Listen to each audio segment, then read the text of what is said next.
Bonjour Nicolas. Bonjour Alexandra. On se retrouve encore une fois, mais là on se retrouve parce que je reçois Nicolas Bennou sur ta casquette de Ben & Brothers. Et l'idée c'est vraiment de comprendre et que tu donnes plein d'outils, plein de conseils à tout jeune ou pas d'ailleurs, on s'en fout de l'âge, mais tout entrepreneur qui voudrait être accompagné dans sa croissance, dans son financement. Et j'ai besoin d'avoir plein d'outils aujourd'hui. Ça te va ? Ça marche. Moi, je voudrais savoir aujourd'hui, quand on vient voir des structures comme la tienne, est-ce qu'une idée peut suffire ? Oui et non, en fait. Un projet, c'est quelque chose d'hyper organique. Tu vois ? C'est-à-dire qu'il n'y a pas une règle préétablie. Dans le sens où, dans une structure comme Ben & Brothers, nous, déjà, on est spécialisé en early stage. Donc, généralement, les boîtes, elles sont vraiment structurées, elles commencent à générer un minimum de MRR. Mais parfois, on peut les prendre vachement plus en amont. Donc, l'objectif, c'est surtout qui a le projet, qui a l'idée. Tu vois, des fois, il y a des gens, ils viennent nous voir, on sait très bien qu'il y a un décalage, un décrochage complet entre ce qu'ils veulent, ceux qu'ils sont et ceux qu'ils ont fait et ceux qu'ils sont capables de faire. Tu vois, c'est des trucs tout cons. C'est quoi ? Des fois, je vois des gens venir nous voir et ils ont un projet tech. Ok, super, c'est génial, on adore ça. Mais où est le tech ? Et il n'y a pas de tech. Donc les mecs, ils arrivent, c'est souvent des gars, ils arrivent avec une lettre d'intention, en disant ouais, nous on voudrait faire ça, super, on a identifié le problème, ça peut être hyper chouette. Mais ils n'ont pas la compétence. Ils n'ont pas la compétence, ils n'ont pas l'argent pour le faire. Alors, ils viennent nous voir en disant « Est-ce que vous pourriez nous donner l'argent ?» Je dis « Mais si tu n'es déjà pas capable de m'expliquer ce que tu sais faire avec 10 balles, pourquoi je vais te donner 5 000, 100 000 ou 200 000 ?» C'est un peu ridicule. Surtout qu'aujourd'hui, l'exposition à la prise de risque pour un investisseur, elle est beaucoup plus importante qu'auparavant. Parce que faire un premier tour de table, c'est cool, mais derrière, il faut être capable d'en faire un deuxième. Et c'est là, en fait, où ça devient compliqué. Oui, puis en plus, c'est un sujet qu'on avait déjà abordé ensemble. Quand on lève des fonds, quand on fait un tour de table, c'est pas de l'argent qu'on gagne, c'est de l'argent qu'on emprunte. Et il va falloir aussi être en capacité de pouvoir le rendre, ou en tout cas de récupérer cette somme à un moment. Donc, après, c'est une exposition aussi à une prise de risque. Je veux dire, un investisseur, quand il investit en phase early... C'est qu'il est prêt à le faire. Alors, c'est lui déjà qui prend le plus de risques, déjà, mais potentiellement, c'est lui qui peut avoir le plus de gains. Parce que forcément, ça va ensemble, bien sûr. C'est normal. Donc là-dessus, effectivement, c'est intéressant. Mais quand on s'engage en tant qu'investisseur, on sait aussi qu'on risque de perdre cet argent. Donc c'est pour ça aussi qu'on est vachement regardant. C'est sûr que quand tu sais que le marché est plutôt dans le vert, et tu sais que même si la start-up ne rencontre pas le niveau de croissance annoncé, tu sais aussi qu'elle va pouvoir retrouver d'autres investisseurs qui vont venir autour de la table. Donc, déjà, tu sais que plus ou moins, tu peux quand même essayer de récupérer un petit peu d'argent que tu as pu investir pour limiter la casse. Mais aujourd'hui, pourquoi c'est compliqué de lever ? Parce qu'aujourd'hui, tu n'es pas du tout sûr d'avoir ton deuxième tour de table. Et là, ça peut vite devenir assez compliqué. Tu sais, les start-up, quand ils arrivent... Tu vois, c'est souvent des premiers entrepreneurs. Et donc, ils sont un peu dans la légende de « Ouais, j'ai une idée, les investisseurs m'attendent. Et wow, mon Dieu, c'est super, ils vont être tellement contents d'avoir la chance d'investir dans ma boîte. » Mais ils ne se rendent pas compte qu'en fait, on reçoit des dizaines et des dizaines de decks par semaine. Et donc, c'est quoi un super profil pour toi qui tape à ta porte ? Pour moi, un super profil, il y en a plusieurs, en fait. Il y a pas... Oui. Mais en tout cas, le profil type de celui qui va t'amener un projet, tu te dis là, ça vaut vraiment le coup que je regarde à deux fois. C'est celui qui, déjà, maîtrise ce qu'il fait. Pour moi, déjà, c'est la base. Donc, justement, si tu as un projet tech, tu as la compétence. Tu as la compétence. Voilà. Donc, tu maîtrises déjà ton premier niveau de production. Ça, pour moi, c'est la première chose. Et puis ensuite, essayer au maximum d'avoir un premier niveau de traction. Tu vois, tout le monde est capable de dire « Ouais, j'ai une idée d'entreprise, j'ai une idée de start-up. » Bon, en plus, on l'a tellement utilisé que maintenant, on ne sait plus très bien ce que ça veut dire. C'est très galvaudé, tout à fait. Voilà. Donc, j'ai une idée, je pense que je peux faire un truc. OK, mais déjà, concrètement, tu as fait quoi ? Concrètement, qu'est-ce qui s'est passé ? Est-ce que tu as de la traction ? Déjà, un minimum de traction. Est-ce que tu as vendu ton projet, ton SaaS, ton produit une fois, 2 fois, 3 fois ? Oui, non. Et ça, pour moi, c'est le premier signal. Si déjà, tu maîtrises ta prod et que tu as déjà un premier niveau de traction, potentiellement, il peut se passer quelque chose. Et potentiellement, une structure comme Ben of Brothers, dans son pôle accompagnement, là, on peut t'accélérer et aller très, très loin et très, très vite avec toi. Mais il nous faut quand même des signaux positifs. Qu'est-ce qui va pouvoir bénéficier, celui qui vient te voir dans cet accompagnement? Pour moi, il y a plusieurs choses. La première chose, c'est déjà, il va acheter du temps avec des gens qui savent faire et qui vont pouvoir l'aider. Ça, pour moi, ça a une valeur, mais monstrueuse. Bien sûr. Première chose. Deuxième chose, il va acheter le fait que ça nous arrive régulièrement, nous-mêmes, de mettre les mains dans le cambouis. Donc, mettre les mains dans le cambouis, ça veut dire quoi? Ça veut dire on peut accompagner aussi nos startups dans de la prospection, dans du rendez-vous client. On va même aller jusqu'à leur présenter des investisseurs, parce qu'on a quand même un réseau d'investisseurs assez important. Donc, on va les accompagner à toutes les étapes. Par contre, il faut que toutes les étapes soient bien passées proprement les unes après les autres. Ouais, chaque étape se fait en fait dans un ordre et tu vas pas voir par exemple l'investisseur si tu n'as pas d'abord validé. Qu'est-ce que tu vas lui dire à l'investisseur? Non, mais on est il a d'accord. déjà du mal à gagner de l'argent en ce moment, c'est compliqué. Peut-être en France, c'est un petit pays. Hein.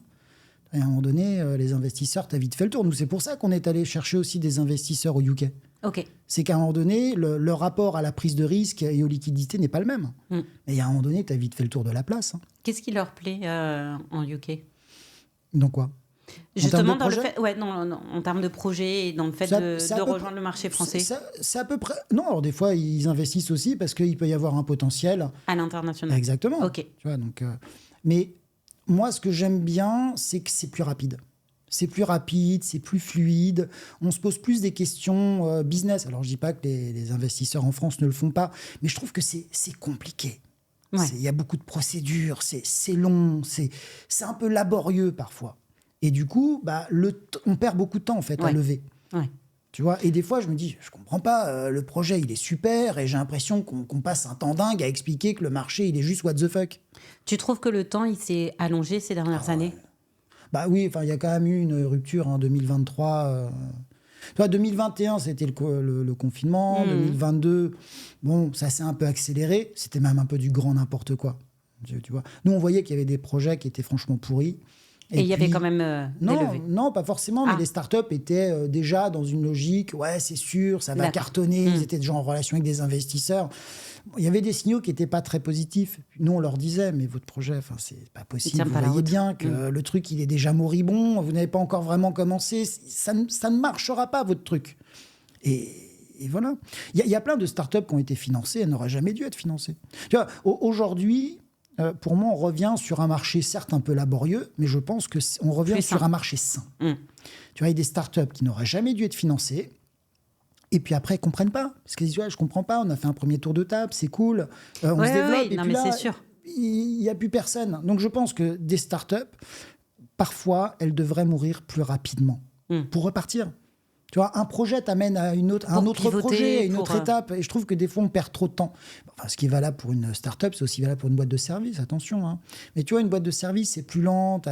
Oui, tu lèves moins vite, donc en même temps... tu lèves même pas pour une boîte de service. Tu vois, une boîte de service B2B, qu'est-ce que tu vas lever? Oui, non, mais tout à fait. Mais je veux dire, vu que tu as moins d'un coup de fond, tu es obligé de pivoter plus vite aussi si tu sens que le marché... Oui, je pense que les start-up, il faut qu'elles soient capables de se faire mourir plus rapidement. C'est quoi que t'aimes, toi, dans l'accompagnement? Les gens. Les gens? Ouais. En fait, c'est les gens, mais c'est aussi une forme de stimulation intellectuelle. Moi, j'ai vraiment besoin de ça, c'est ce qu'on disait dans l'autre fois. Et tu vois, j'ai vraiment besoin, en fait, de switcher. De d'un projet à un autre, d'une problématique à un autre, d'une équipe à l'autre. Ça me nourrit énormément. Voilà. Ça, je trouve que c'est hyper intéressant. Et est-ce que ça t'intéresse justement quelqu'un qui va venir avec un marché ou en tout cas un produit que tu connais pas et ça va t'obliger un peu à... Alors oui et non. Parce que on est agnostique. Malgré tout, je me rends compte qu'il y a des projets qui me stimulent plus que d'autres. Des fois, tu vois, pour accompagner une boîte vraiment qui a des vrais enjeux, il faut être légitime. Bien sûr, ouais. Tu vois, c'est pas parce qu'à un moment donné, tu as sorti une ou deux startups, tu as fait un ou deux exits, etc., que tu peux être légitime sur tout. C'est faux, tu vois. Donc, à un moment donné, je pense qu'il y a des univers qui vont plus t'attirer que d'autres, tu vois. Alors, en ce moment, on a pas mal de boîtes indus qui viennent. On n'a pas la légitimité chez Ben of Brothers d'accompagner des boîtes indus, tu vois. Et donc, dans ces cas-là, tu vas les réorienter vers d'autres gens que tu connais? Ouais. Ouais. On réoriente, ou des fois on peut pas. Hein. Et c'est quoi le type de projet que Nicolas il aime bien alors? En ce moment, il y a beaucoup d'IA. Hein. Ouais. Ouais. Par contre, moi, j'aime pas l'IA pour l'IA. C'est-à-dire, pour moi, ça n'a aucun sens. Moi, j'aime bien utiliser l'IA parce que l'IA va apporter quelque chose. Tu vois, et des fois, il y a des gens qui viennent nous voir. Leur projet, il répond à aucun problème. Mais il y a de l'IA. On a mis de l'IA. On a mis de l'IA, donc c'est le truc un peu passe-partout. Ouais. Bah non. En fait, il faut quand même... Tu sais, le business, c'est simple. Hein. C'est que, pour moi, il y a 2 grands axes. Soit ton business, il est fun. Voilà, t'es passionné d'un truc. Tu sais pas si ça va marcher ou pas. C'est même pas la question. C'est fun. Tu vas t'éclater. T'es prêt à passer du temps sur ton projet. Ok, vas-y, go. On va voir ce qui se passe. Et puis après, t'as le business où tu veux solutionner un problème. Voilà. Et encore, faut-il savoir si le problème, c'est un vrai problème. Tu vois, parce que des fois, tu peux solutionner des trucs. C'est nice que tu solutionnes. Mais en soi, tout le monde s'en fout. Ouais. Tu vois. Donc, faut vraiment faire la part des choses. Mais moi, à partir du moment où c'est clair, c'est-à-dire qu'une personne vient nous voir en disant « Moi, mon projet, il est fun. Voilà pourquoi je suis, entre guillemets, légitime. » Même si la légitimité, ça s'acquiert. Bien sûr. Tu vois. Mais moi, je suis légitime pour ça. Historiquement, voilà mon parcours. Et je le fais pour cette raison-là. Moi, je trouve ça cool. Et là, c'est bon. Là, ça coche déjà plusieurs... Il faut qu'un business, ce soit amusant. Tu vois, si un business, c'est pas amusant, je veux dire, franchement, on se fait déjà assez chier dans la vie comme ça. Donc, tu vas pas passer 12 heures, 15 heures de ta vie chaque jour à faire quelque chose de chiant. Non, c'est sûr. Tu vois. Donc, nous, à partir du moment où ça nous amuse, à partir du moment où on obtient tout de suite de l'attraction, parce que ça aussi, c'est important. Faut pas non plus que ce soit laborieux. Tu vois. Mais à partir du moment où tu as tout de suite de l'attraction, là, il peut se passer quelque chose. Et pour le coup, donc on a parlé effectivement de la compétence, on va dire initiale, de l'attraction, d'avoir aussi un certain nombre d'histoires à te raconter autour de ça. Est-ce que toi, tu crois à tout ce qui va être études ou MVP ou... Études de marché, études de marché, oui, pardon, excuse-moi, ouais, tout à fait. C'est des choses qui vont t'intéresser, toi, de lire ou comment on peut justement venir te voir et te dire, là, j'ai quand même un certain nombre de preuves. Ces preuves, ça peut être quoi? Les preuves, c'est surtout une histoire de traction, tu vois. C'est-à-dire que... Mais tu mets quoi? Pour moi, c'est ce que tu as vendu. Ok. Point. Ok. Est-ce que tu as vendu? Point. Ça peut être des promesses, ça peut être... des promesses, non. Pour moi, tu sais, les promesses engagent que ceux qui les écoutent. Hein. Moi, à un moment donné... Moi, je préfère que les gens vendent quelque chose de pas trop cher, mais qu'ils le vendent, et qu'ils s'interrogent sur si je l'ai vendu une fois, comment je peux le vendre 10 fois. Quand je l'ai vendu 10 fois, comment je peux le vendre 100 fois. Ça, c'est des vraies problématiques de business. Mais les trucs, business plan, machin... Un projet, ça se passera jamais comme on l'a prévu. Jamais. Donc, la seule chose que tu peux faire, c'est aller au charbon, construire au fur et à mesure ton projet et voir ce qui se passe. Tu vois, je sais pas, t'es en B2C, tu vends... je sais pas, tu vends des bouteilles de compléments alimentaires, les bouteilles, ça se vend moyen, tu récupères un peu de cash flow, tu vas leur vendre plutôt en mode bar, etc. Puis tu regardes ce qui se passe. Mais quoi qu'il arrive, c'est toujours faire bouger les lignes, en permanence. Ne pas rester sur son échec, ou en tout cas de faire avancer, d'aller chercher d'autres choses, Exactement. d'autres sources. Exactement. Et tu bouges, Alors attention, il faut bouger dans la bonne direction. Il ne faut pas confondre mouvement et agitation. L'agitation, c'est pas bon. Mais quand tu es dans le mouvement, c'est hyper intéressant. Tu vois, tu dis, OK, si je le fais comme ça, et là, si je le change... Et tu testes plusieurs choses en même temps. Tu testes, tu vois. Et puis, à un moment donné, tu sais, le business, pour moi, c'est un peu comme une recette magique. Tu vois, j'entends souvent des entrepreneurs dire, ouais, moi, j'aime pas qu'on me dise que j'ai eu de la chance. Mais j'ai envie de leur dire, mais bien sûr, mec, t'as eu de la chance. Mais les gens, quand on leur dit, t'as eu de la chance... Ils entendent qu'on dévalorise leur travail et leur investissement. Pas du tout. Mais on va pas se mentir. On est en France. Bon, c'est un peu compliqué en ce moment. Parce que, a priori, on est piloté par des génies. Mais, mis à part ça, c'est une chance de grandir dans un pays occidental. Les gens, ils oublient parce qu'ils considèrent que c'est une évidence. Oui, mais va naître à Gaza. Non, mais en c'est ce moment, sûr, on est d'accord. En ce moment et même avant. Oui. Vas-y, et puis on te regarde. Tu vas voir qui a de la chance et qui n'en a pas. Puis la liste peut être longue. Et puis, exactement, non. Il faut avoir aussi conscience des choses de la vie. Il y a un moment donné, tu sais, tout est une question de rencontre. Pourquoi tu vas rencontrer cette personne-là à cet instant précis? Est-ce que tu vas avoir la capacité à transformer? Mais la vie est une histoire de rencontre, la vie est une histoire d'opportunité. Mais parfois, ça se présente comme ça. Après, il y a ceux qui ont cette capacité à choper l'opportunité. Ouais, j'allais te demander, est-ce qu'il y a le culot? Bien sûr, l'audace. Voilà. Avec l'audace, tu te relèves de tout et tu peux faire ce que tu veux. Parce que si tu es très bon dans ce que tu fais, mais on va dire timide, ou en tout cas, tu n'oses pas y aller, ça va... Enfin, c'est super, mais il va te manquer un élément essentiel qui est quand même cette audace. Ça dépend, surtout si ton business, il te demande vraiment de l'audace. Tu vois, des fois, tu peux être sur un business SaaS, tu n'es pas forcément en relation directe. Au début, tu peux être en relation directe avec tes clients, mais très vite, tu peux t'affranchir de la relation parce que tu leur proposes une expérience utilisateur hyper intéressante. Donc, tu peux t'en affranchir.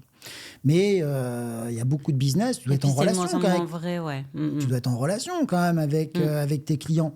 Tu vois, tu dois des fois les rassurer, surtout au début. Tu vois, parce qu'il y a une grande différence entre amorcer un business. Au bout d'un moment, tu peux être en concurrence avec d'autres boîtes SaaS qui commencent à être aussi bons que toi et qui vont justement gagner parce que ça coûte un peu moins cher. Donc, il y a un moment, il faut quand même... Je pense que même en SaaS, il faut avoir quand même cette audace, quoi. Oui, il y a une forme d'audace. Et puis, moi, c'est vrai que j'aime bien pratiquer la terre brûlée. Donc, c'est vrai ce que je te disais tout à l'heure. C'est-à-dire qu'il y a un moment donné, moi, quand il y a quelque chose qui ne va pas, plutôt que de m'interroger sur le petit truc qu'il va falloir changer, etc., je brûle tout.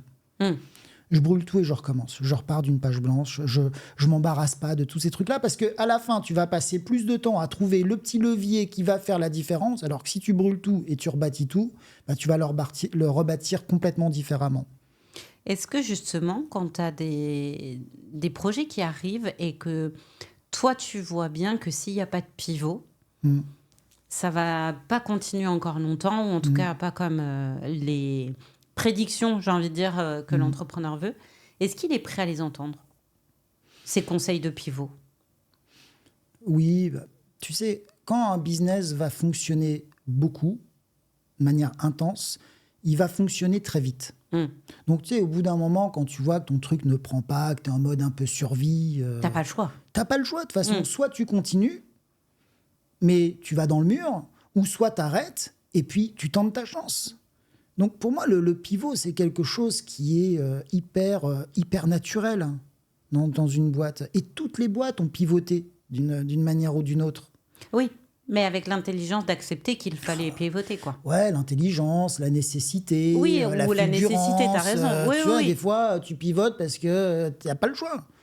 Tu vois ? Mais ouais, je pense que le pivot, c'est quelque chose d'essentiel. Mais tu sais, quand tu regardes tous les gars qui sont successful aujourd'hui dans l'univers tech, et puis pas que, quand tu regardes leur histoire, souvent, ils ont fait 2, 3, 4 pivots avant que ça marche. Tu vois ? Et c'est logique. C'est ce que j'allais te dire. Il faut quand même avoir plus que de la chance pour que du premier coup, tu aies toutes les cases qui soient parfaites et que impossible. tu puisses y aller en ligne droite, quoi. Tout est possible dans l'absolu, mais c'est extrêmement rare.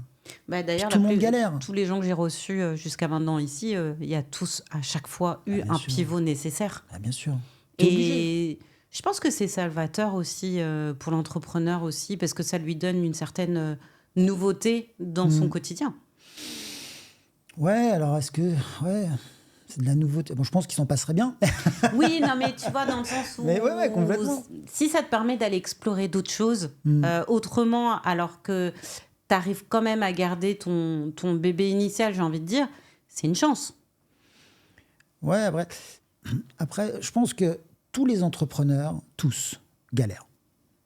Tous. Ça, c'est une évidence. Ça, c'est une évidence. C'est presque un fait. Ouais. Ça se passera jamais comme tu l'as prévu. Jamais. Pour ça que tu sais, faire des business plans... surtout quand tu pars en from scratch, quand tu pars de zéro, tu vas faire un business plan sur quoi, concrètement?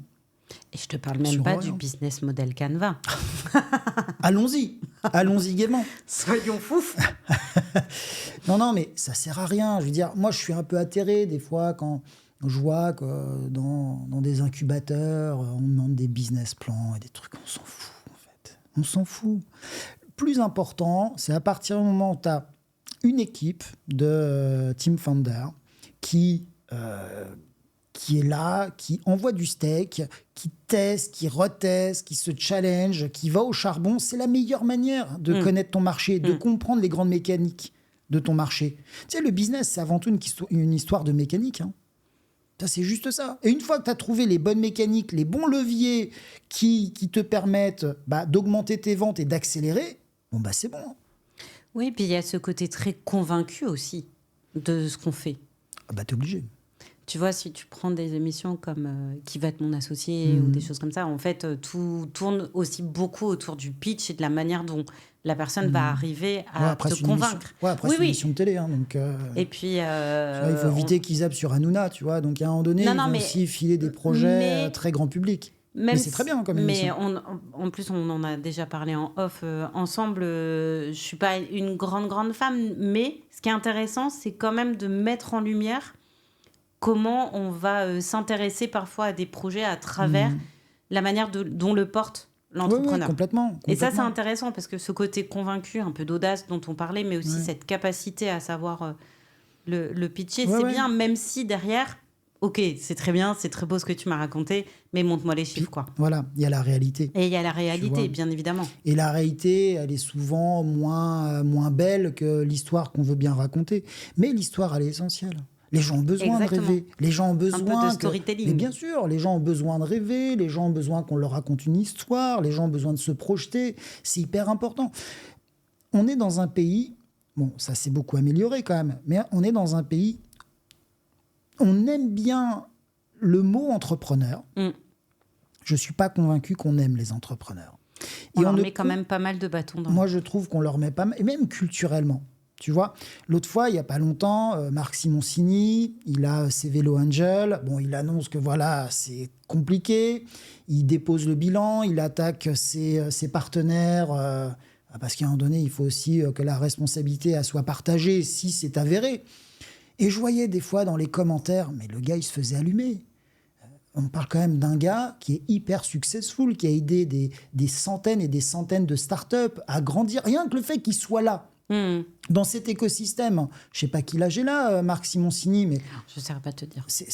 Il n'a pas 30 ans. Ouais. Tu vois, il doit avoir 50, 60 ans, tu vois. Mais, bon, il est bien, tu vois, mais le mec, il continue.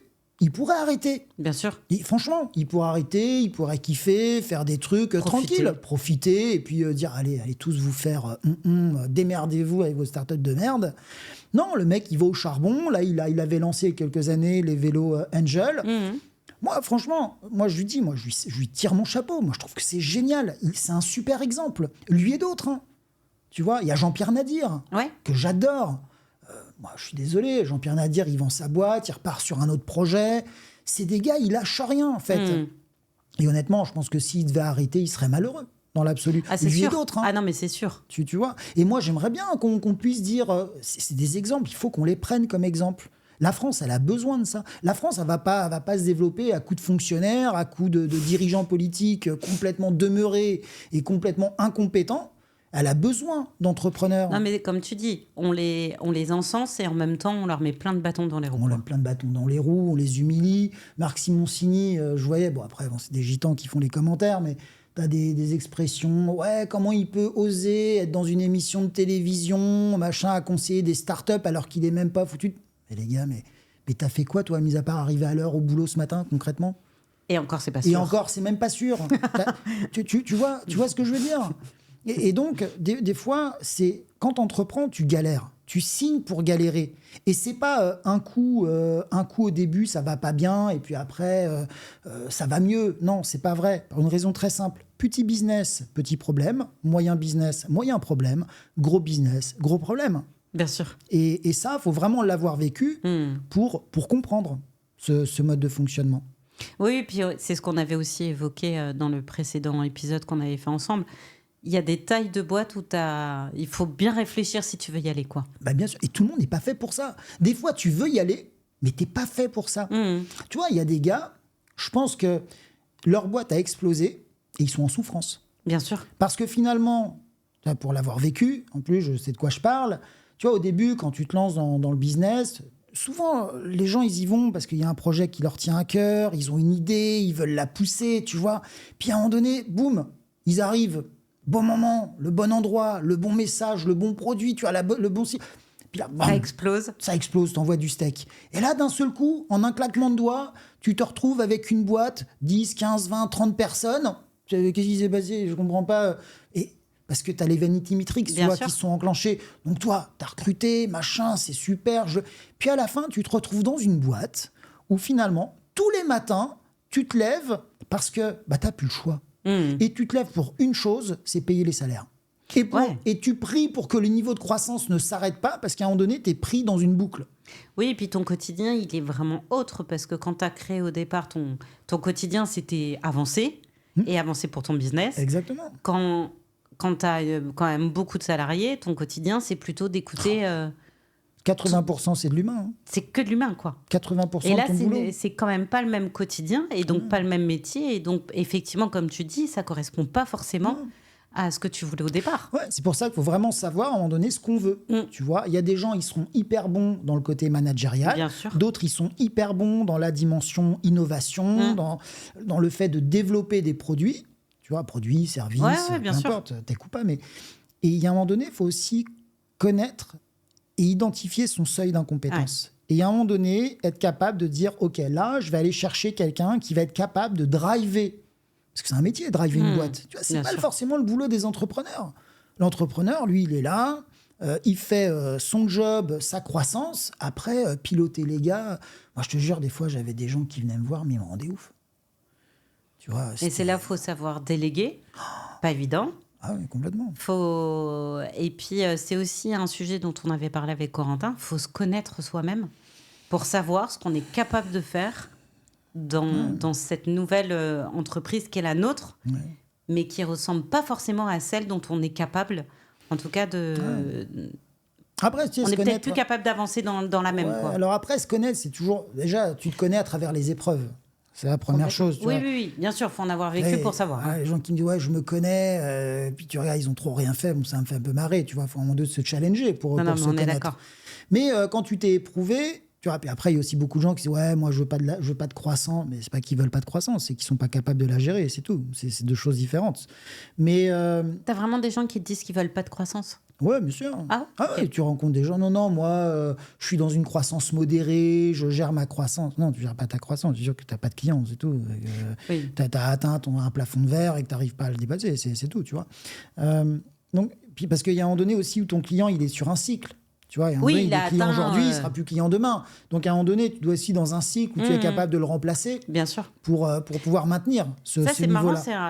En ce moment, j'ai l'impression que c'est un peu une tendance sur LinkedIn de parler de j'ai perdu un client, j'ai perdu plus de 60% de mon chiffre d'affaires. En fait, faites pas la même erreur, quoi. Tu sais, de dire voilà. Je sais pas pourquoi, je suis tombée sur plein de posts là-dessus. Après LinkedIn, Non, mais c'est comme si, tu sais, il y avait des messages qui étaient, je sais pas, véhiculés pour passer un certain nombre de trends en particulier, quoi. Ouais, non, mais ce qui est sûr, c'est que tu vois, une jeune boîte, chaque client est important. Ah, mais complètement. Surtout en B2B. Tu dois lui apporter le même niveau de service, quel que soit... Après, il y a... Non, mais tu vois, en tout cas, à l'image, en tout cas, de ce que le client peut en attendre aussi, quoi. Il y a quelques années, comme ça, quelqu'un qui m'avait dit en clientèle, il me dit, le roi, tu vois, le client est roi. Il me disait, non, je suis pas d'accord. Il me disait, le roi, c'est le roi. Donc, en gros, le roi, c'est le ROI. Il y a des clients qui demandent effectivement de l'attention. Les gros clients, ils demandent de l'attention. Et parce qu'il faut les cultiver. Je crois que c'est Seth Godin qui disait, séparez-vous de 70% de vos clients, ils vous feraient exploser vos bénéfices. Parce qu'en fait, tu te rends compte qu'il y a beaucoup de clients qui te font perdre un temps, mais colossal. Et tu ne te concentres pas sur ceux qui te génèrent réellement du cash flow. Ouais, tout à fait. Tu vois ? Et des fois... savoir se concentrer, c'est hyper important. Maintenant, perdre des clients, oui, c'est la vie, la vie du business. Le sujet, il est plutôt de dire attention à bien diversifier et à pas mettre tous tes œufs dans le même panier, quoi. Ça, c'est très facile à dire. mais pas du tout facile à réaliser dans le quotidien. Surtout quand dans ton quotidien, tu as quand même un client qui te rapporte je ne sais pas combien, et il y a un moment, en fait, tu en as besoin. Donc, tu ne peux pas aussi facilement dire, effectivement, oui, ou attention, si demain tu n'es plus là, je vais perdre gros. Mais sur le coup... des fois, je vais même te dire, quand tu vois des clients qui rentrent, qui veulent devenir clients, mais qui vont représenter une part de ton chiffre d'affaires trop importante et qui vont t'engager à inviter à faire des investissements importants, des fois, mieux vaut dire non. Si tu veux contrôler ta croissance, etc., c'est difficile. C'est hyper difficile. Mais dans la vie, dire non, c'est beaucoup plus difficile que de dire oui. Tu vois, dire non à une opportunité, dire non à un nouveau client parce que tu sais qu'il va représenter un chiffre d'affaires hyper conséquent et que, du coup, tu deviens dépendant de lui, d'une certaine manière. Comment tu arrives à te dire là, il faut mieux que je dise non? Faut s'écouter. Ouais. Tu sais, il n'y a pas une petite voix. C'est ça, tu n'as pas vraiment un modèle préétabli qui dit « Ah, là, il est plus dans les cases, tu sais, pour ou contre. Là, il y a plus de contre que de pour. C'est pas comme ça que ça marche, quoi. Oui, alors peut-être que certains le font de cette manière-là, je ne sais pas. Mais non, moi, j'ai une relation très organique à l'univers du business en général. Tu vois, simplement, là, est-ce que... Ça t'est arrivé? Ouais. Est-ce que je suis prêt, pas tout le temps, heureusement, mais est-ce que je suis prêt à accepter le fait de dire non? Est-ce que j'ai le luxe? Parce que c'est un luxe, hein. Tu vois, mais quand tu vois qu'un client va représenter une partie trop importante de ton portefeuille, là, il faut juste que tu sois capable de dire « là, je ne suis pas encore prêt ». Et tu sais, les clients, ils sont capables de l'entendre. Hein. Ils sont capables de dire... Alors, évidemment, là, tu es en boîte de service, mais les gens, ils sont... Et franchement, le client, il sera même reconnaissant. Parce qu'il va dire « oh là, je suis tombé sur quelqu'un de sérieux ». Tu vois, la personne, elle est capable de me dire que là, il n'est pas suffisamment prêt pour m'intégrer. Donc, je me sens respecté, je me sens considéré. Et je sais que lorsque cette personne me contactera en me disant « là, on est prêt », si, bien sûr, si je peux, je deviendrai client de cette boîte parce qu'ils sont smart. Ça, c'est un vrai bon conseil. Et en même temps, il est vraiment difficile. C'est hyper difficile. Surtout quand tu es sur une première boîte, par exemple, tu vois, obligatoirement... c'est hyper compliqué. Même quand tu es avancé. Oui, mais au moins, tu as un peu d'expérience. Tu as un peu d'expérience. Mais non, quand c'est ta première boîte, je crois que c'est vraiment quasi difficile, voire impossible à y arriver. Et c'est là que tu te mets dans le rouge. Ouais. C'est là que tu te mets dans le rouge. Tu vois, moi, c'est souvent ce que je dis dans l'univers du business. Mieux vaut 5 000 dans sa poche que 15 000 dans son cul. Tu vois. Non, mais c'est vrai. Non, tu vois, donc... Je ne connaissais pas cette expression. Voilà, tu la connais. Je te remercie. Non, mais tu vois, des fois, mieux vaut avoir plusieurs clients, si tu veux, 5 000, 5 000, 5 000, 5 000. Bon, après, c'est compliqué d'aller chercher, etc. Mais eux, ils te font une espèce de matelas. Tu nourris ta courbe d'apprentissage, ta courbe d'expérience. Et puis, quand tu commences à être prêt, tu peux passer au step d'après. Ouais. Tu vois, il faut aller vite, mais pas trop. C'est toujours... Mais ça, le timing, c'est hyper important. Et en même temps... Pareil, encore une fois, quand tu vas me dire, c'est vrai, même peut-être à la 8e expérience, mais la première, tu veux toujours aller vite. Tu veux même les autres. Tu veux toujours dépasser toutes les étapes. Ouais, parce que tu sais, c'est les vanity metrics. Ouais, non, mais c'est humain presque. Hein. C'est humain. Humain. Après, il faut juste aborder les choses avec de la maturité, tu vois, et te dire simplement, OK, est-ce que là... je suis prêt, est-ce que là, j'ai envie de passer un step? Voilà. Bon, très souvent, tu sais, quand tu es entrepreneur, tu montes pas une boîte pour gagner 400 000 balles par mois ou par an. Tu veux aller chercher au-delà, tu veux te challenger, sinon tu fais pas ce métier-là quand même. Tu sais, la grande majorité des entrepreneurs que je connais, ils sont tous à peu près tarés. Hein. Ouais. Honnêtement, enfin, je veux dire... T'es un peu obligé aujourd'hui, hein, honnêtement. Là, la période, elle est compliquée. Je sais pas ce que ça veut dire être taré, mais en tout cas, il y a cette envie d'aller toujours plus loin. Oui, toujours. Parce que sinon, effectivement, tu fais pas ça, quoi. Mais bien sûr, tu vois. Mais il faut y aller crescendo, tu vois. Quand tu commences la boxe, tu vas pas commencer à faire les championnats du monde. Enfin, je veux dire, tu vas te faire tuer. Donc au début, tu t'entraînes un peu dans ton club. Il y en a qui ont essayé, mais ils ont eu des problèmes. Il y en a qui ont essayé, mais tu vois, tu commences dans ton club, tu fais des petits interclubs, après tu vas commencer à faire une petite départementale, une petite régionale, qui est déjà très bien déjà. Ouais, bien sûr. Tu vois, puis après tu vas passer un step dans ton classement, tu passes de classe D à classe C, classe B, etc. Puis tu progresses petit à petit. Tu vois, et le business, c'est pareil. C'est pareil. Aller vite, c'est important, mais il faut aussi avoir conscience qu'il faut se donner du temps. Ouais. Parce que tu vois, il y a un moment donné... quand tu es dedans, tu peux vite te retrouver emprisonné. Hein. Tu vois, moi, franchement, quand tu te lèves pour payer le salaire des gens, puis les gens sont ingrats. Les gens sont ingrats, tu vois. Ils veulent être dans une boîte en disant « Ouais, moi, je suis dans une boîte, j'ai été recruté, j'étais le 2e ou le 3e, c'est super, machin. » Mais rassure-toi, hein, le jour où tu as 5 jours, tu as 10 jours de retard sur le salaire, ce qui est aussi, ils ont des responsabilités, bien sûr. T'inquiète pas, hein. Ouais, il y a plus de... t'inquiète pas, il n'y aura plus de copains ou d'aventure entrepreneuriale. Non, les gens, ils veulent vivre une aventure entrepreneuriale, mais avec le confort d'une voiture de luxe. Bien sûr. Tu vois, sinon, c'est facile de vivre comme ça. Est-ce que justement, je reviens un petit peu aussi sur tout l'accompagnement que tu fais, et je sais à quel point tu as un bon réseau, un beau réseau. Est-ce que c'est quelque chose qui t'éclate aussi de pouvoir mettre en relation des gens parce que tu sais qu'ensemble, il y a des choses à faire? Ouais. Mais des fois, ils n'en sont pas convaincus eux-mêmes. Mais comment ça tu l'abordes et je sais que ça t'éclate, mais pourquoi ça t'éclate? Parce que, je ne sais pas pourquoi ça m'éclate. Ça m'éclate parce que moi, j'aime bien les gens. Vraiment. Tu vois. Alors, c'est très bizarre parce que j'aime beaucoup les gens et en même temps, je suis extrêmement détaché. C'est très bizarre. C'est une de mes névroses aussi, ça, à noter pour plus tard. C'est un peu une private joke, je t'avoue. Névrose 312. Non, tu vois, c'est-à-dire que je suis très attaché aux gens, mais pourtant, dans ma vie, les portes sont ouvertes dans les deux sens. C'est-à-dire que si tu veux rentrer dans ma vie, la porte est grande ouverte et je serai très content. Mais si tu veux sortir, la porte est également ouverte dans les deux sens. Tu vois. Donc, j'aime les gens, mais je n'y suis pas attaché réellement. Tu vois, et c'est important. C'est ça qui est particulier chez toi, oui. Mais c'est une réalité. Oui, complètement. Mais par contre, effectivement, je confirme que... Mais j'aime les gens. Que tu aimes les gens et que tu fais tout pour que les gens se rencontrent, qu'ils puissent imaginer du business ensemble ou en tout cas se rencontrer pour en parler. Exactement. Donc, qu'est-ce que ça m'apporte ? Ça m'apporte une forme de satisfaction personnelle. Ouais. Tu vois, et c'est très bizarre. Enfin, non, c'est pas bizarre ce que je vais dire, mais tu vois, j'essaie de donner aux gens ce que j'aurais aimé qu'on me donne et qu'on m'a pas donné. En fait, donc c'est ça, d'une certaine manière, que ça t'apporte. Je sais pas, mais tu me poses la question, j'essaie d'apporter une réponse. Mais ouais, peut-être que c'est ça. J'aurais aimé des fois que des gens me tendent la main et on m'a pas tendu la main. Et je me dis des fois, si je peux à mon tour aider une personne, je me dis, c'est toujours une place de gagner au paradis.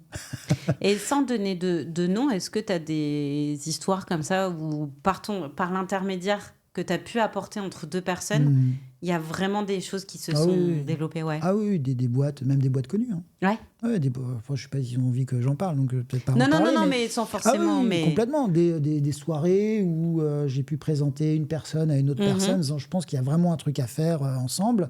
Et bingo, ils ont créé des super business qui ont cartonné. Et ça te fait plaisir à voir? Ouais. Moi, si tu veux... C'est une sorte de reconnaissance, ça. Moi, j'ai un ego. J'ai de l'ego, tu vois. Mais pour autant, je suis très heureux quand les gens réussissent. Tu vois, ça me procure autant de plaisir que quand je réussis moi-même. D'accord. Tu vois, je suis pas jaloux, je suis pas envieux, j'ai pas ces travers. J'ai beaucoup de travers, mais ceux-là, je les ai pas. Donc tu vois, moi, quand quelqu'un m'appelle en disant ouais, j'ai réussi ci, j'ai réussi ça, et c'est génial. Moi, je suis content. Mais super, ça me fait hyper plaisir pour toi. Tu vois, il y en a peut-être d'autres, ils se diraient ouais, c'est ça, espèce d'enfoiré, va. Parce que ça leur envoie une image de leur propre. Non, mais ça leur envoie peut-être une image de leur propre existence, si tu veux, qui est pas terrible. Donc du coup, ça les fait chier qu'un tel réussisse mieux qu'eux, tu vois. Moi, j'ai pas de sujet par rapport à ça. Donc, moi, quelqu'un qui réussit, c'est cool. Moi, s'il y a deux personnes qui réussissent parce que je les ai rencontrées, c'est cool. Si demain, ils oublient que c'est grâce à moi qu'ils se sont rencontrés, c'est pas un problème, je m'en moque. Ça veut dire qu'au contraire, la rencontre était hyper naturelle, hyper intuitive, et que l'écosystème Band of Brothers est suffisamment puissant, justement, pour créer ces rencontres. Bien sûr. Donc, c'est cool. Mais voilà, moi, je pense que je fais ça parce que c'est satisfaisant. Mais parfois, en faisant ça, tu dois faire gagner presque des années. Ah oui. Pas des années, peut-être pas, mais... ça dépend dans quelles circonstances. Dans certaines circonstances, je pense que je peux réussir à faire que des choses existent alors qu'elles n'avaient pas vocation à exister. Donc là, tu ne fais pas gagner des idées, des années. Là, tu fais gagner des idées, des opportunités. Tu vois, ça, c'est vrai. Tu peux déclencher des nouveaux marchés, tu peux déclencher des nouvelles... mais complètement. Je sais pas, tu vois, mais complètement. des nouveaux pivots, des nouvelles manières de penser aussi. Moi, je suis toujours très étonné de voir que les gens ne prennent pas de temps à développer leur réseau. Tu vois, moi, je ne comprends pas. Tu vois, par exemple, les gens en France et ailleurs, mais c'est beaucoup en France, je retrouve quand même. Tu vois, les gens, ils développent leur réseau quand ils veulent changer de boulot ou quand ils se retrouvent au chôme du. Comme si que c'était... L'autre fois, j'ai discuté avec quelqu'un, là, il se fait virer de sa boîte, et la première chose qu'il me dit, c'est bon, voilà, il faut que je rebooste mon réseau. Non, mais c'est vrai. C'est pas quand tu es demandeur de quelque chose que tu vas booster ton réseau. Tu vois, c'est pareil. Des fois, j'entends les gens dire je voudrais intégrer l'écosystème Band of Brothers, mais qu'est-ce que je vais en retirer ? C'est la mauvaise question. La vraie question qu'il faut se poser, c'est qu'est-ce que tu vas apporter ? Qu'est-ce que tu vas apporter ? Qu'est-ce que tu veux donner ? Le business, c'est du long terme. Si tu raisonnes uniquement comme une espèce de consommateur un peu idiot, tu développes jamais ton réseau. C'est ce côté très opportuniste que peuvent avoir certains. Mais ça marche qu'à court terme. Ah, mais le problème, c'est qu'il y a beaucoup de gens qui sont à court terme. On est d'accord. Tu vois, le business, c'est un marathon. Mais c'est vraiment des gens où tu peux être vraiment persuadé que ça va marcher pour 2-3 ans. Et après, tu les vois plus. Oui, peut-être que tu les vois plus, tu vois, mais au-delà, des fois, c'est marrant parce qu'il y a beaucoup de gens qui me posent la question « Ah, Nicolas, pourquoi tu fais ci ? Ah, Nicolas, pourquoi tu fais ça ? C'est beaucoup de temps, c'est beaucoup d'énergie, ça rapporte rien, etc. » Et puis, tu revois les gars 5-6 ans plus tard « Ah ouais, c'est incroyable tout ce que tu as réussi à bâtir, etc. » Et c'est les mêmes. Hein. Il y a un qui me disait quelques années avant « Pourquoi tu fais tout ça ?» Parce que eux, ils voient l'instant présent. Bien sûr. Un entrepreneur digne de ce nom, un entrepreneur, tu vois. Non, mais lui, il est loin. Ouais, lui, il pense déjà... Lui, il déroule sa vision, en fait. Ouais, à la suite, ouais. Tu vois, moi, je me rappelle, quand j'ai lancé Band of Brothers, j'étais venu te voir. Et je t'avais dit à peu près comment les choses allaient se passer. Rien n'existait. Tu regardes, 5 ans plus tard, la discussion qu'on a eue, c'est en place. Ou c'est en train d'être mis en place. Par contre, non, mais tout à fait. Alors il y a là, 5 ans, il y a 10 ans, 15 ans, 20 ans, peu importe. Tant que tu trouves du plaisir à faire ce que tu fais, c'est smart. Alors tu m'as parlé de ça, je pense qu'on était en plein Covid. En plein Covid. Et c'était bien le bordel. Et c'était bien le bordel. Et il y avait peu de chances que ça puisse vraiment correspondre en tout point à ce que tu avais imaginé. Ouais. Et pourtant, c'est exactement ce que j'avais en tête. Tu vois. Donc, moi, je trouve aussi que donc déjà, cultiver beaucoup son réseau, ça, je pense que c'est vraiment important. Et pas quand on en a besoin. Non, mais ça, c'est tellement une évidence et tu as parfaitement raison de le dire. Donner sans attendre. Et tu verras que les opportunités vont venir, mais naturellement. Naturellement, elles viendront. Donc, c'est la première chose. Et puis, moi, je trouve que c'est une excellente période pour entreprendre en ce moment. Tu vois, parce que c'est dur, que c'est tellement dur. Que ça permet de faire le tri. Beaucoup de gens n'y vont pas. Et donc, en fait, ça te permet de prendre des positions hyper naturellement, de manière hyper organique. Et quand ça va... Parce que c'est un cycle, hein, ça va moins bien, ça va mieux... quand ça ira mieux, tu auras tellement pris d'avance sur les autres que tu vas voir. Ça va filer, mais rapide comme l'éclair. Et c'est ça qu'il faut avoir en tête. C'est quoi les tendances 2025 pour toi ? Sortir de la merde. Ouais, mais... Oh, moi, j'aime pas trop ces trucs tendances. Non, alors quand je parlais de ça... à la mort moelleux. Excuse-moi, c'était pas la bonne question. C'était plutôt en termes de projets qui pourraient bien marcher cette année. T'as une idée ? Non, parce qu'on parle d'IA, ok. Ouais, on parle d'IA, mais c'est les gens qui font tourner les projets. L'IA au service, je sais pas, ça peut être de l'humain au service de... On en parle beaucoup aussi sur liés à la santé, on en parle beaucoup. Est-ce que c'est l'IA au service d'eux c'est l'IA, mais pas que. Pour concurrencer un peu l'IA à la place d'eux, tu vois. Non, pour moi, il y a l'IA. C'est cool. Il y a plein de choses à faire, c'est clair. C'est une opportunité incroyable, super. Alors que les gens ont peur, alors qu'ils devraient le voir plutôt comme une opportunité. Bien sûr. Beaucoup le voient aussi comme une opportunité, fort heureusement. Mais il y a quand même le business du bien-être, de la santé, ce qui est incroyable. C'est pour ça que je t'en parlais. Ouais. Incroyable. Toi, tu es dans un monde, en fait, où à la fois les gens veulent être en bonne santé, ils veulent être beaux.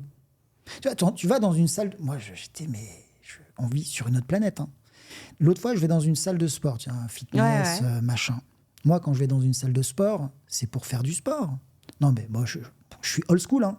Moi, je pensais, tu vas à une salle de sport. Non, les gens, ils y vont pour se mettre à la vitrine. Ah, mais attention, les gens arrivent, téléphone, et je vais me faire mon truc, et je suis un influenceur. Petit réel, et en train de faire ma petite course. À des années-lumière. Moi, je vais dans une salle de sport, j'arrive, je suis comme un gitan.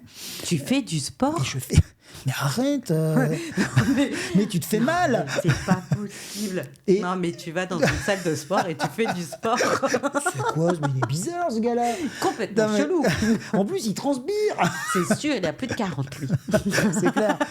Non, tu vois, et je vois les gens, ils font leur petite barre, machin, leur petit truc, ils sont sur leur téléphone, les nanas, elles shootent leur boule, si tu veux, pour... Non, mais c'est vrai, c'est vrai. Non, mais moi, j'ai vu ça. Hashtag Kardashian, hashtag...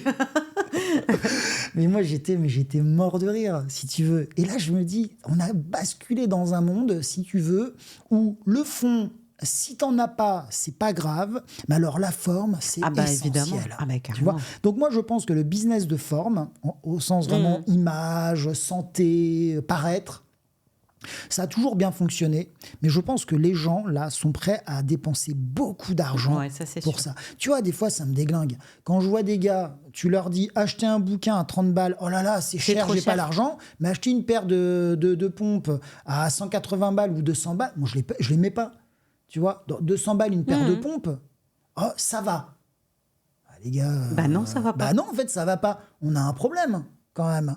Mais pour eux, non, tout va bien. Donc, je pense qu'il y a l'IA. Surtout qu'à 200 balles, c'est pas forcément une paire de pompes, je le précise quand même, parce que c'est important. C'est pas une paire de pompes qui a été faite dans un pays, on va dire, occidental, avec des gens qui ont été rémunérés, avec du bon matériel ou quoi que ce soit. C'est... Oh bah, tu sais, en même temps, si on commence à raisonner comme ça, on peut tout sortir à poil. Hein. Non, mais ce que je veux dire, c'est que quand même, tu peux avoir des gens qui vont mettre ce prix-là dans une paire de chaussures, mais parce que derrière, il y a toute une conception. Complètement, c'est pour ça que je me permets de préciser. Et tu peux même mettre, évidemment, beaucoup plus cher que ça. Mais c'est pour ça que je précise juste que, bien évidemment, c'est pas cette paire de pompes dont tu parles. Là, on est bien d'accord là-dessus, mais non, ce serait pas cher du coup.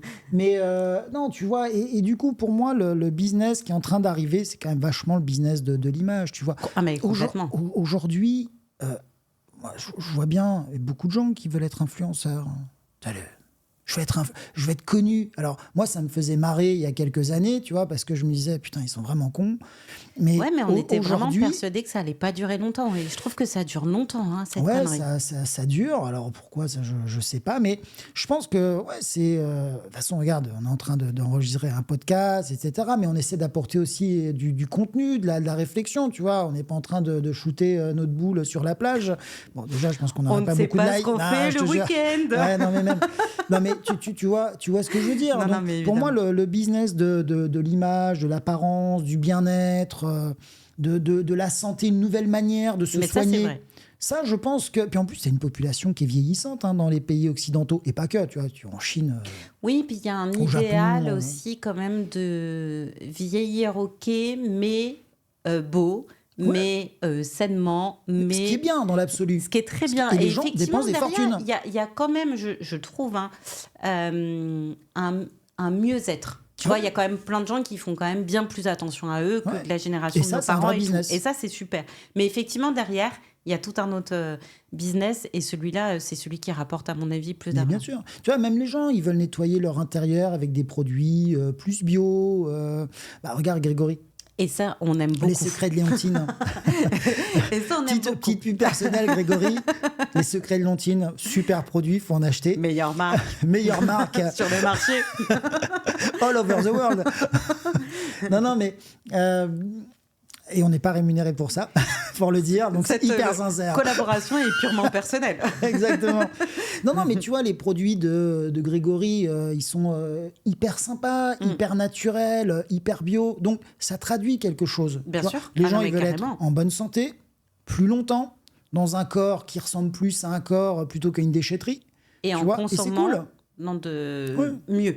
Et c'est cool. Ouais. Donc ça, pour moi, je pense que c'est un business déjà très important. Et c'est un business qui va exploser, dans les prochaines années. Tu sais, la fameuse silver economy. Oui. Je pense qu'il y a beaucoup de choses. Après, c'est vrai que la silver economy, c'est pas glamour non plus.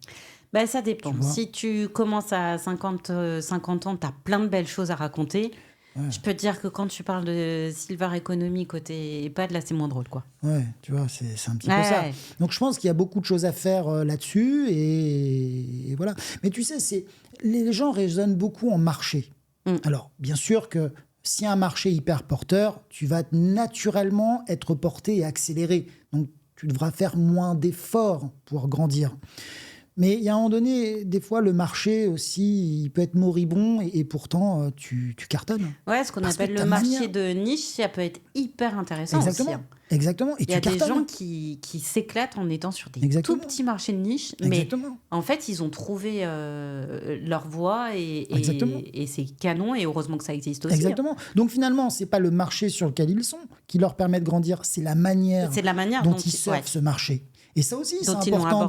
C'est pour ça que moi, les études de marché, bon, ok, tu regardes ton marché. Bon, s'il est comme ça, c'est peut-être mieux. Mais s'il est comme ça et que tu fais de la merde, c'est compliqué. Puis des fois, il peut être un peu flat ou un peu en décroissance. Et t'arrives, bam, le truc quelque qui chose, fait que, exactement. Bam, tout de suite, il se passe un truc. Tu vois. Donc, tu sais, le business, il n'y a pas de règles. Tu sais, c'est un peu comme les histoires d'amour. Il n'y a pas trop de règles. En fait, à partir du moment où naturellement tu kiffes ce que tu fais, si tu kiffes, tu vas avoir envie de bien le faire. Si tu kiffes, les gens vont voir que tu kiffes parce que tu essaies de bien faire les choses, tu essaies de progresser, tu vois. Puis c'est des petits ajustements, tu vois. Et puis à un moment donné, on ne se rend pas compte de ce qu'on est capable de faire. Mais par contre, plus on va vouloir grandir vite, plus il va falloir se donner des indicateurs dans le temps proche. Tu vois, très souvent, je vois des gens qui se donnent des indicateurs mensuellement.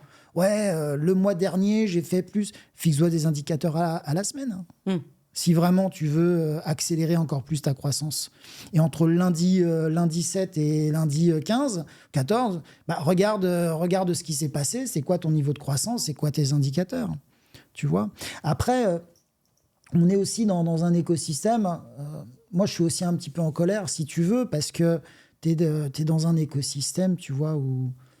On parle de la French Tech 2 minutes, tu vois. Mais je pense que la French Tech, elle a apporté quelque chose il y a quelques années, parce qu'il y avait besoin de faire la promotion. Il y avait besoin à un moment donné. Ouais, je crois qu'il y avait besoin à un moment donné d'envoyer le message tech, start-up, etc.